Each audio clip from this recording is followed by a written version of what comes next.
মুহাম্মদুর রাসূলুল্লাহ সাল্লাল্লাহু আলাইহি সাল্লামের আগমনের খুশি, এটা পৃথিবীর শ্রেষ্ঠ খুশি। তবে এই খুশিকে ঈদ হিসেবে উদযাপন করা, এটার অনুমোদন শরীয়তে ইসলাম দেয় নাই। কারণ শরীয়তে ইসলামে জন্মদিন পালন করা অথবা মৃত্যু দিবস শোক উদযাপন করে মৃত্যু দিবস পালন করা, দিবস পালনের সংস্কৃতিকে শরীয়তে ইসলাম সমর্থন করে না। এটা আল্লাহ পাকের পছন্দ না। যদি পছন্দ হইতো তাহলে সব নবীদের জন্মের তারিখ তাদের উম্মতেরা জমিনে স্বর্ণাক্ষরে লিখে রাখত। এ কারণেই মুহাম্মদুর রাসূলুল্লাহ সাল্লাল্লাহু আলাইহি ওয়াসাল্লামের জন্ম রবিউল আউয়ালে, এটা ঠিক। কিন্তু কোন তারিখে যে নবীজির জন্ম হয়েছে এ নিয়ে মতবিরোধ রয়েছে। হ্যাঁ, প্রসিদ্ধ আছে যে 12ই রবিউল আউয়ালে নবীজি জন্মগ্রহণ করেছেন।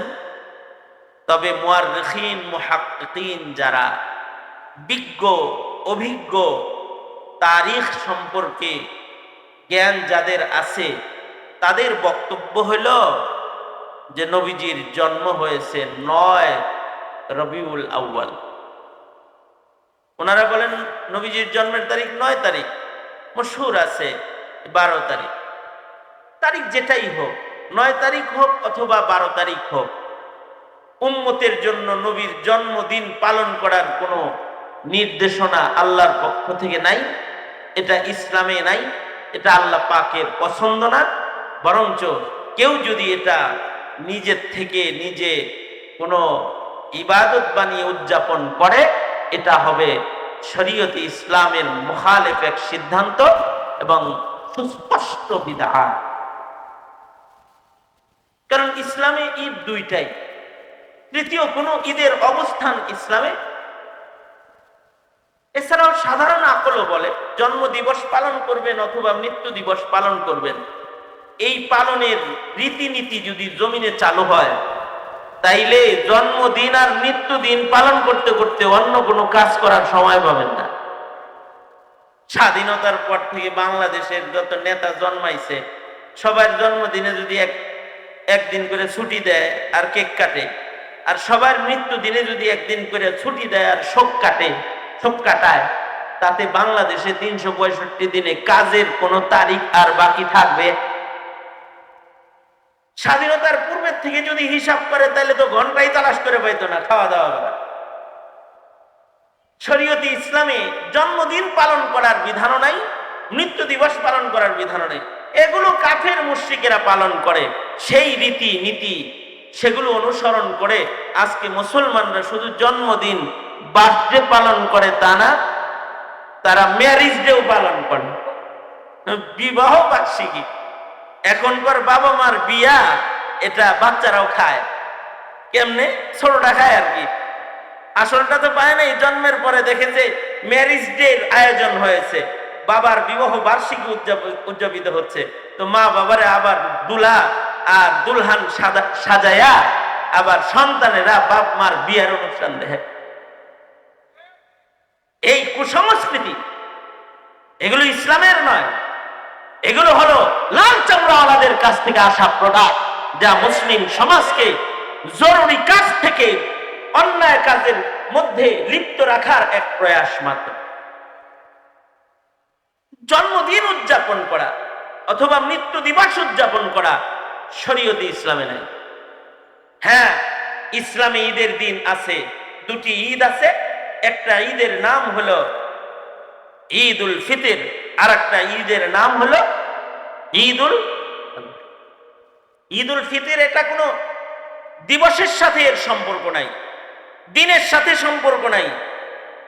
ঈদ উল ফিতরের সম্পর্ক, ঈদের সম্পর্ক হলো বান্দার ইবাদতের সাথে। বান্দা যে পুরা একটা মাস আল্লাহর হুকুমে আল্লাহর নির্ধারিত সময়ে খাবার খেলো আর সারা দিন আল্লাহকে সন্তুষ্ট করার জন্য সংযম করলো, সারাদিন লম্বা সময় না খেয়ে থেকে সিয়াম সাধনার আমল করে আবার রবের হুকুমে বান্দা মাগরিবের আজান হলে রবের নির্দেশে ইফতার করলো, রাতের বেলায় নামাজ পড়লো, কিয়ামুল লাইল করলো, তারাবি আদায় করলো, গোটা রোজার মাস জিক্র আজকার ইবাদত আর বন্দিগির ভেতরে কাটায় যে বান্দা একটা মাস ব্যাপী রবের নৈকট্য অর্জনের সাধনার একটা মহৎ আমল বান্দা যে আঞ্জাম দিতে পারল, এই ইবাদতের খুশিতে বান্দা শাওয়ালের চাঁদ উদয় হয়ে গেলে ঈদ উদযাপন করবে। এটা আল্লাহর বিধান। এই ঈদটা কোনো দিনের সাথে, শাওয়ালের তারিখের সাথে সম্পর্ক নয়, বরঞ্চ এ ঈদটা হলো বান্দার রোজা শেষ হওয়ার সাথে সম্পর্ক। অর্থাৎ এতদিন রোজা করেছো, এখন একটু তোমরা খুশি করো। এই খুশিটা তোমার কৃত ইবাদতের খুশি। এ কারণে আল্লাহর রাসূল বলেন, যারা রোজা রাখো না তারা কিন্তু ঈদগাহে এসো না। যে রোজা রাখে না ঈদ তো তার জন্য না, ঈদ তার যে রোজা রাখছে। তার মানে ঈদের সম্পর্ক শাওয়ালের 1 তারিখের সাথে না, ঈদের সম্পর্ক হলো কৃত রোজার মাসের ইবাদতের সাথে, ঠিক কিনা? এটা একটা ঈদ। আর আরেকটা ঈদ হলো ঈদুল আযহা। এইটার সম্পর্ক শরীয়তে ইসলামের গুরুত্বপূর্ণ একটি ইবাদত, পঞ্চস্তম্ভের একটি স্তম্ভ, নামাজ, রোজা, হজ, যাকাত। এই যে 4টা বড় বড় ইবাদত আছে, তার ভেতরে সবচেয়ে কঠিন ইবাদত হলো হজ্জে বাইতুল্লাহ। আইম্মায়ে মুজতাহিদিন সবাই একমত। কেউ যদি মান্নত মানে, হে আল্লাহ, আমার যদি অমুক কাজটা সমাধান হয়, তাইলে আমি তোমার নির্ধারিত ইবাদতের সবচেয়ে কঠিন ইবাদত আঞ্জাম দিব। তাহলে মুফতিরা সবাই একমত যে ইবাদতের নাম নিয়ে সবচেয়ে কঠিন ইবাদত করব, এই মান্নত কেউ মানলে তার উপরে হজ ফরজ হয়ে যাবে, হজ ওয়াজিব হয়ে যাবে। এবার এই হজ আদায় করে তার মান্নত পুরা করতে হবে, কারণ হজের চাইতে কঠিন ইবাদত শরীয়তে ইসলামে আর নাই। শুধু কঠিন ইবাদত না, আফজাল ইবাদত। কপাল লাগে, খোদার দাওয়াত পাইতে হয় বান্দা হইয়া। যতক্ষণ পর্যন্ত আল্লাহর দাওয়াত কেউ না পায়, ততক্ষণ পর্যন্ত আরাফার দস্তরখান তার নসিব হয় না। যে আল্লাহর পক্ষ থেকে দাওয়াত পাওয়া যায়, সে দস্তরখানটা পাওয়া যায়। আর যে হজ করে লয়, তো তার সব গুনাহ মাফ হয়ে যায়। লাইসা লাহুল জাযাউ ইল্লাল জান্নাহ। এর একটাই প্রতিদান আছে, সেটা হলো আল্লাহ পাকের জান্নাত। এত বড় কঠিন ইবাদতটা আমির, ফকির, নিগ্র, কালো, সাদা, লাল, আরব, আজম, দূর দারাজ থেকে গিয়ে পায়দল সওয়ারিতে অথবা উড়োজাহাজে চতুর্দিক থেকে একত্রিত হয়েছে হজ্জে বাইতুল্লাহর মতো কঠিন ইবাদত মুসলিম মিল্লাত আঞ্জাম দিতে পারল। এইটার একটা খুশি আছে। 9 তারিখে হজ শেষ হয়েছে, এবার 10 তারিখে কুরবানি করো, ঈদ উদযাপন করো। ইয়াউমুন নাহরে এবার তোমরা কুরবানি করে ওই হজ ইবাদতের সাথে রিলেটেড তোমরাও সারা দুনিয়া থেকে আইয়ামুত তাশরিকের মাধ্যমে হাজীদের তাকবীরের সাথে নিজেকে মিল করেছো। এবার তোমাদেরও তাকবীরে তাশরিক চললো, যে এই যে তোমরা যে ওই কাফেলার সাথে যোগদান করলে, তোমরা এবার কুরবানির আমলেও তাদের সাথে যোগদান করে ঈদ উদযাপন করো। মনে রাখতে হবে, কুরবানি কিন্তু ইব্রাহিম আলাইহিস সালামের সুন্নাত, সুন্নাতু আবিনা ইব্রাহিম, ইব্রাহিম আলাইহিস সালাতু ওয়াস সালামের সুন্নাত এটা। কিন্তু ইব্রাহিম আলাইহিস সালাতু ওয়াস সালাম এই কুরবানি যে 10 তারিখে করছেন, 11 তারিখে করছেন, জিলহজের 12 তারিখে করছেন, এইটা ইতিহাসের কোন জায়গায় লেখা নাই যে উনি কুরবানি কয় তারিখে করছেন। হ্যাঁ, কুরবানি করে নৈকট্য অর্জন করেছেন আমাদের বাবা ইব্রাহিম। আমরা কুরবানির এই ঈদটা কখন করব? আল্লাহ পাক বলে, হজ যেহেতু করছো, ইবাদত শেষ করার পরে এইবার তোমরা এই ইবাদতের সাথে সারা দুনিয়ায় কুরবানির আমল করো। তার মানে এইটারও সম্পর্ক কোনো দিবস পালনের সাথে না, এটার সম্পর্ক একটা ইবাদত সম্পন্ন করার কারণে একটা খুশি। আল্লাহ পাক ইবাদতের খুশি ঈদ শিরোনামে, আনন্দ হোলি দিবস দিবস শিরোনামে মুসলমানকে আল্লাহ তাআলা তোহফা দান করেছে। তাইলে শরীয়তে ইসলামের ঈদ এগুলো ইবাদতের সাথে রিলেটেড সম্পর্ক। কিন্তু যারা শরীয়তে ইসলামে তৃতীয় ঈদ নির্বাচন নির্ধারণ করে নবীজির জন্ম দিবসে কেক কাটার মাধ্যমে যারা ঈদ উদযাপন করে, এরা শরীয়তে ইসলামের বিধানকে বৃত্তাঙ্গুলি প্রদর্শন করে নিজের থেকে নিজে ইবাদত চালু করে। সুতরাং রবিউল আউয়াল মাস এই ঈদ পালনের মাস না। রবিউল আউয়াল মাস যেমন নবীর আগমনের মাস, রবিউল আউয়াল মাস তেমন নবীজির বিদায়ের মাস। এই রবিউল আউয়ালের 12 তারিখে সাইয়্যিদুল মুরসালিন রাহমাতুল লিল আলামিন মুহাম্মাদুর রাসূলুল্লাহ সাল্লাল্লাহু আলাইহি ওয়াসাল্লাম এই পৃথিবীর থেকে পর্দা ফরমায়েছেন, বিদায় নিয়ে বরজখে চলে গেছেন। নবীজির জন্ম যেমন শ্রেষ্ঠ আনন্দের, নবীজির বিদায়টা এরকম শ্রেষ্ঠ ব্যথার। কারণ আমার নবীর চাইতে বড় নিয়ামত আর হয় না। এই মাসে নবীজি নামক শ্রেষ্ঠ নিয়ামত যেমন আমরা পেয়েছি, এই মাসেই আবার এই নিয়ামত আমাদের থেকে পর্দা করে বরজখের সফর করেছে। এই মাসের সাথে নবীজি তিরোধানের সম্পর্ক, এটা বিদায়েরও মাস।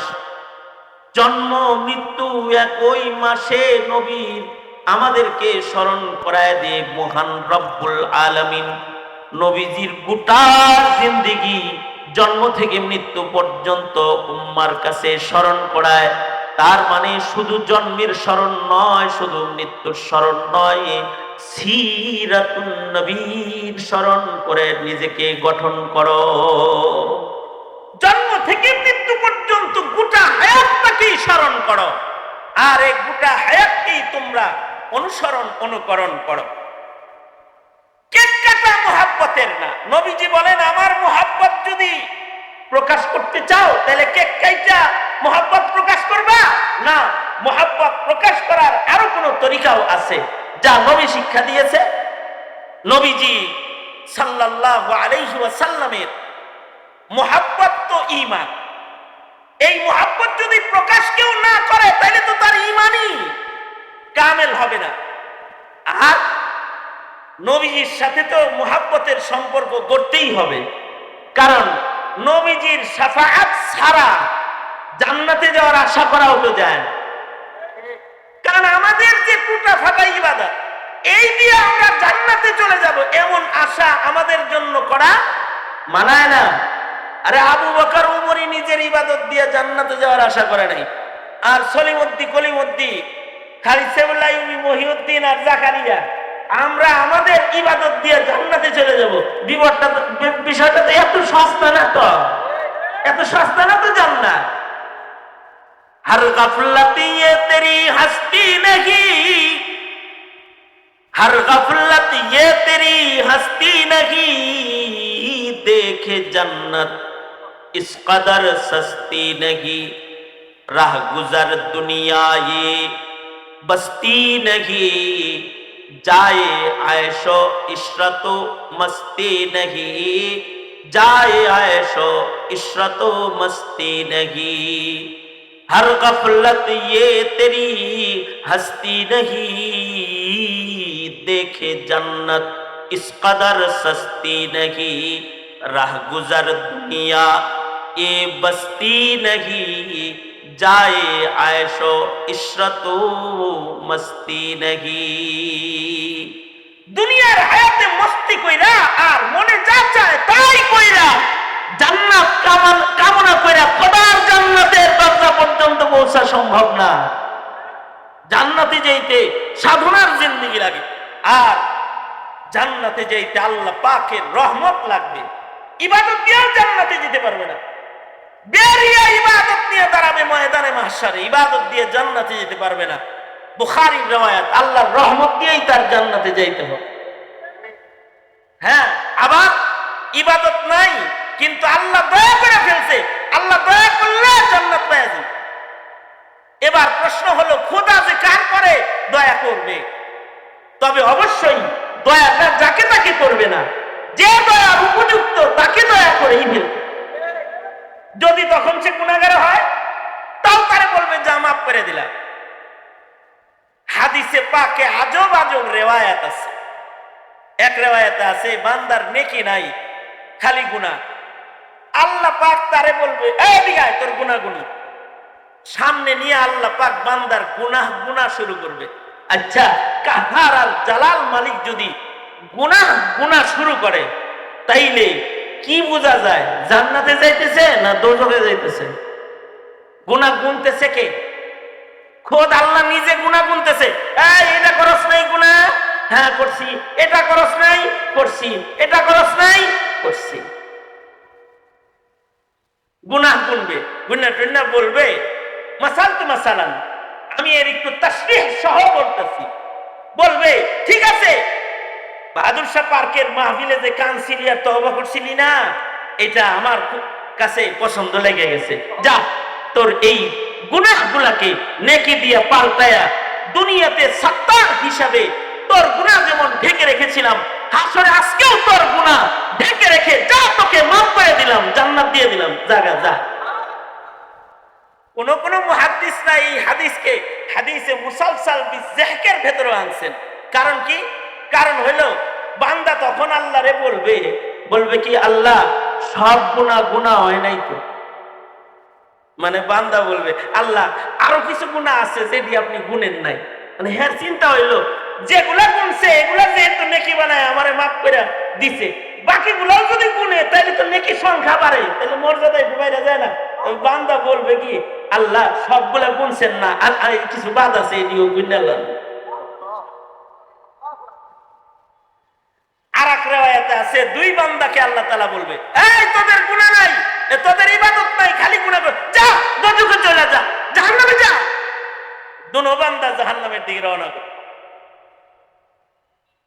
হাদিসে পাকে আছে এক বান্দা ধীরে ধীরে চলতে থাকবে, এই দুইজনের একজন জোরে দৌড়ে সামনের দিকে যাইতে থাকবে।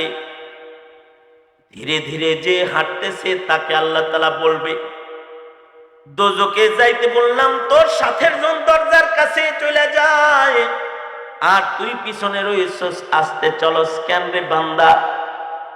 বান্দা বলবে, আল্লাহ আমি তোমার রহমতের আশায় আস্তে আস্তে যাইতেছি, যদি তোমার দয়া হয় আর যদি আমার আবার ডাক দাও। আল্লাহর রাসূল বলেন, আল্লাহ তাআলা বলবেন, যা আমার রহমতের উপরে যেহেতু তোর ইয়াকিন আছে, রহমতটা তোরে দিয়ে দিলাম, তোকে জাহান্নাম থেকে মুক্তি দিয়ে দিলাম, মাফ করে দিলাম।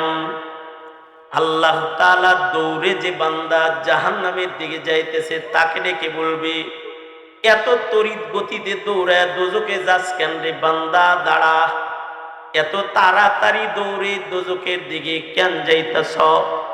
বান্দা বলবে, আল্লাহ দুনিয়াতে কত হুকুম তুমি করছো, তোমার একটা হুকুম দুনিয়াতে তামিল করি নাই, তোমার একটা হুকুম দুনিয়াতে আমি মানি নাই, যা আজকে আমি নেকি হিসাবে তোমার কাছে পেশ করতে পারি। আজকে দোজখে যাওয়ার একটা হুকুম করছো, এই হুকুমটাও যদি না মানি তাহলে বান্দা দাবি করবো কেমনে? কমাস কম আজকের হুকুমটা পালন করে তোমার গোলামের সিল লাগানোর জন্য দৌড় দিয়েছি। আল্লাহ বলবেন, আমার হুকুম যেহেতু তুই মানছস, আমার হুকুমের দাম যেহেতু তোর কাছে আছে, যারে বান্দা যা, তোরেও মাফ করে দিলাম। রব যদি কাউরে মাফ করে দেয় তাহলে এইভাবে রহমত দিয়ে মাফ করে দিতে থাকবে। কারণ সাবাকাত রাহমাতি আলা গাযাবি, আল্লাহ পাকের রাগ গুসার চাইতে রহমতের পাওয়ার বেশি। আল্লাহু আকবার জোরে করে বলেন। আল্লাহ বলতে পারে, যা রাস্তার ভেতরে বইসা চোখের পানি ফেইলা আমারে ভয় পায় যে বলছিলি আস্তাগফিরুল্লাহ, যা এর কারণে রহমত দিয়ে দিলাম, মাফ করে দিলাম, বলতে পারে। কারণ হলো আল্লাহ তো মালিক ইয়াউমিদ্দিন। এই সূরা ফাতিহাতে পড়ি যে আমরা মালিক ইয়াউমিদ্দিন, আল্লাহ তাআলা বিচার দিবসের মালিক, মালিক ইয়াউমিদ্দিন, হাকিম ইয়াউমিদ্দিন না, মালিক ইয়াউমিদ্দিন। তিনি বিচার দিবসের মালিক, মালিক যিনি, তিনি ইচ্ছা করলে যাকে তাকে ক্ষমা করে দিতে পারে, তিনি ক্ষমা করে দিতে পারে। বহু ইমানদার এমন আছে যারা মালিকের দয়া পায়া এমন ভাবে আল্লাহর জান্নাতে চলে যাবে। আবার কিছু বান্দা আছে যারা নবীর শাফাআত পায়া জান্নাতে চলে যাবে। নবীর শাফাআত, আমাদের নবীজির একটা শান হইল, আমাদের নবীজি হলেন হাবিবুল্লাহ। আমাদের নবীজি কি? জোরে আওয়াজ করে বলেন, আমাদের নবীজি কি? আমাদের নবীজি হলেন হাবিবুল্লাহ। হ্যাঁ, এক এক নবীর এক এক শান, কেউ জাবিহুল্লাহ, কেউ খলিলুল্লাহ, কেউ কালিমুল্লাহ, কিন্তু আমাদের নবীজি হাবিবুল্লাহ। কালিমুল্লাহ তো কথা কয়, দুনিয়াতে কথা বলতে পারবে, যা মনে চায় তাই। তাই কালিম, বেসাখতা সব কথা বলার অধিকার কালিমের আছে। কালিম যা বলতে পারে দুনিয়ার কোন নবীও তা বলতে পারে না। তারা বলে এটা আমাদের শান না, ওটা কালিম হলে বলতে পারবে। এ কারণে কালিমে আল্লাহর কাছে যায় বলে, আল্লাহ আপনি ঘুমান না কেন, এটাও বলে। ইসরায়েলিরাও এমন কোন কথা নাই যেটা কালিম বলে না, কালিমুল্লাহ বলে না, সব বলে।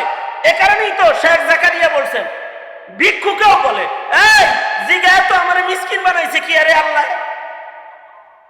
তো আল্লাহর কাছে কালিম দেয়া বলে, আল্লাহ এরে মিসকিন বানাইছেন কিল লেগা, হাত পা নাই কিল লেগা, এরকম বিকলাঙ্গ বানাইছেন কিল লেগা। হ্যাঁ কইও দোজকে হের বরাবর একটা ছিদ্রি আছে, ওটা বন্ধ করার লেগে এরকম বানাইছে।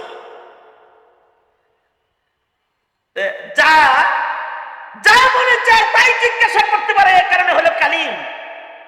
কালিম শুধু কি আল্লাহরে বলে না, কালিম বিধায় আমাদের নবীজিকেও বলে, আমাদের নবীজিকেও বারবার বলছে।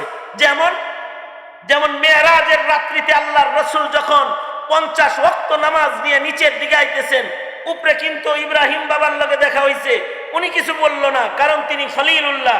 কালিমের কাছে আসছে, পরে বলে 2 ওয়াক্ত লয়ে গেছিলাম উম্মতের কাছে, হে দেই পড়েন আপনার 50 ওয়াক্ত পড়বো, যান উপরে যান, উপরে যান, কমাই লয়ে। এইবার এবার পাঠাইতে পাঠাইতে একবার না 9 বার পাঠাইছে। 9 বার পাঠায় যখন 45 ওয়াক্ত কমছে, এবার আসেই 5 ওয়াক্ত। নবীজি এবার 5 ওয়াক্ত নিয়ে আসতেছে। তখনও বাবা ইব্রাহিম কিছু বলে না, কিন্তু কালিমুল্লাহ ছাড়ে না।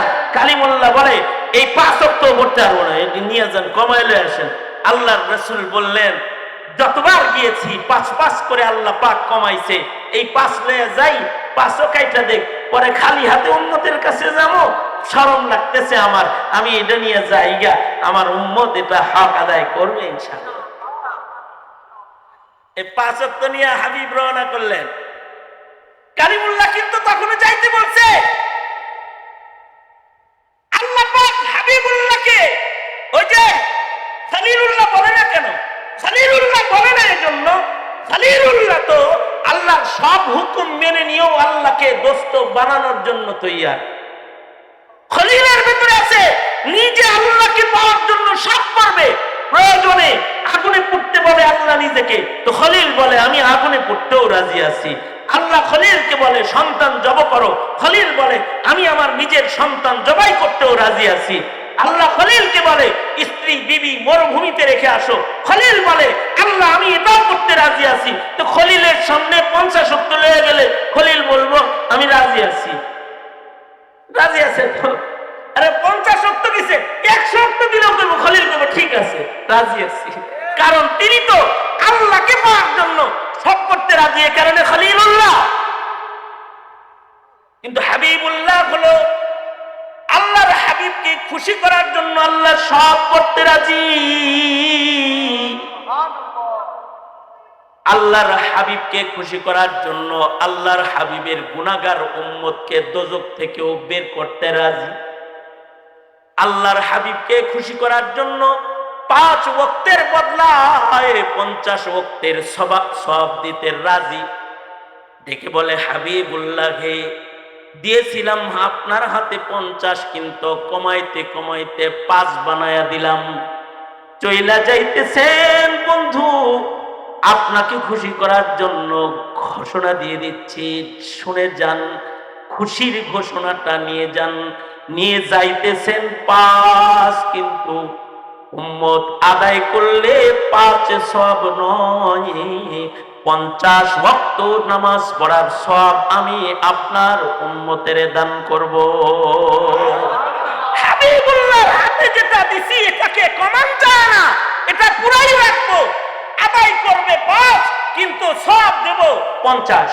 কারণ হাবিবরে খুশি করার জন্য। কারণ হাবিব যদি বলে, হাবিবুল্লাহ যদি বলে আল্লাহ আমার এই গুনাহগার এই এই যে লক্ষ্মী বাজারের এই উম্মতটা তার অনেক গুনাহ, কিন্তু আমি তাকে ছাড়া জান্নাতে যাব না। কারণ নবীজি তো কাউকে ছাড়া জান্নাতে যাইবেন না। উম্মতের একটা ফরজ দোজখে থাকতে আল্লাহ রাসূল জান্নাতে প্রবেশ করবেন না, করবেন না। নবীজি যে এই মুহাব্বতটা উম্মতকে দিবে, উম্মতের নবীর হক আদায় করতে হবে না? উম্মতের উপরেও দায়িত্ব আছে নবীর কিছু হক, সেই হকগুলা যদি কেউ আদায় করে তাহলে ওইটা হলো মুহাব্বত। আর ওই মুহাব্বত যারা আদায় করবে তাদের নসিবে জুটবে কাউসার ও শাফাআত। আল্লাহর রাসূল তাদেরকে কাউসারও পান করাইবেন, আল্লাহর রাসূল তাদেরকে শাফাআত করে জাহান্নাম থেকে বের করে জান্নাতের দরজায় নিয়ে পৌঁছায় দিয়ে আসবেন। আল্লাহু আকবার। এখন প্রশ্ন হলো আল্লাহর রাসূলের হক কি আমরা আদায় করি? আল্লাহর রাসূলের হক কি 12 রবিউল আউয়ালে কেক কাটা? এই কথা বল, কথা বল, খালি মুখ দিয়া বললে হবে না। হাত তোলেন, হাত তোলেন, হাত তোলেন, এমনি এমনি বলেন। আল্লাহর রাসূলের হক কি 12 রবিউল আউয়ালে কেক কাটা? আল্লাহর রাসূলের হক কি 12 রবিউল আউয়ালে র্যালি করা? আল্লাহর রাসূলের হক কি নবীজির নামে একটু মিষ্টি বিতরণ করা? আল্লাহর রাসূলের হক কি নবীর নামে একটা মাহফিল করে আশিকে রাসূল হয়ে যাওয়া? আল্লাহর রাসূলের আর কোনো হক নাই। আল্লাহর রাসূলের তো হক আছে।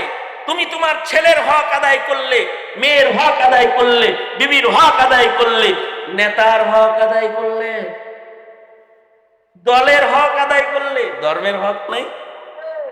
কি চান্দু কথা কও না কেন? ধর্মের হক নাই? দলের হক আদায় করলে, নেতার হক আদায় করলে নবীর হক নাই? নবীর হক নাই? নবীর তো হক আছে। নবীর হক কি তুমি আদায় করেছো? নবীজির বড় বড় 4টি হকের ভেতরে নবীজির 1 নাম্বার হক হলো নবীজিকে তাসদিকবির রাসূল বিজামিই কামালাতিহি, নবীজির সকল যোগ্যতা সহকারে নবীজির উপরে বিশ্বাস স্থাপন করা, নবীজির সকল কামালাতকে বিশ্বাস করা। অর্থাৎ নবীজিকে খালি নবী মানলেই হবে না, শেষ নবী মানা। ঠিক আস্তে করে বানকা, নবীজিকে খালি শেষ নবী মানলে হক আদায় হয় না। নবীর সকল মুজিজাগুলোকে মানা, নবীর সকল কামালাতের উপরে বিশ্বাস স্থাপন করা। যারা নবীজির কামালাত সহ নবীজিকে মানে না, তারা নবীর 1 নম্বর হক আদায় করে না। এরা 1 নম্বর হক আদায় না করার কারণে বেঈমান হয়ে যায়। বেঈমান হইলেও শাফাআত পাইব তো? কথা বল না কেন? বেঈমান হলেও শাফাআত পাবে তো? তাহলে 1 নম্বর হক কি বললাম? তাসদিকবির রাসূল বিজামিই কামালাতিহি, আল্লাহর রাসূলের সকল কামালাত সহ আল্লাহর রাসূলের নবুয়ত ও রিসালাতের উপরে ঈমান আনয়ন করা। তার মানে বিশ্ব নবী শেষ নবী এটাও মানা। এ কারণেই আমরা আপনাদের সন্তানদেরকে শিখাইতে বলি যে সন্তানদের শিখাও নবীর পরে নবী নাই, সংসদে আইন চাই। কারণ এই আইনটা সংসদে না হইলে মুসলমানের ঈমান রক্ষা হবে না। ঠিক না? ঠিক করে আওয়াজ করে বলেন। তাহলে কি নবীর পরে, নবীর পরে, নবীর পরে, এটা নবীর হক। নবীকে শেষ নবী বলা, নবীকে শেষ নবী বিশ্বাস করা নবীজির হক। এই হক যারা না মানবে তারা কাফের।